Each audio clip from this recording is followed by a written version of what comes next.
tasvika panapa tasangana nemuredzi nhau yemafashoni.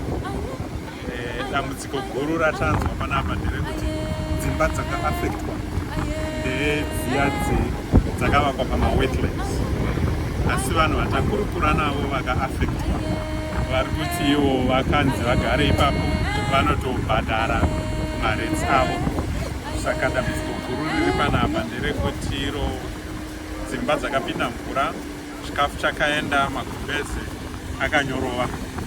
Saka isuwo seZimRights tatwa dambudziko iri tikakurumidza kumhanya kuti tione kuti ndezvipi zvatingabatsire nazvo.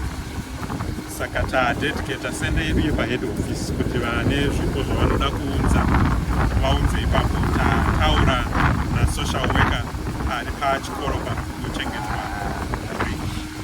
Pane vanhu vanokwana 52 ipapo, 32 vacho vana.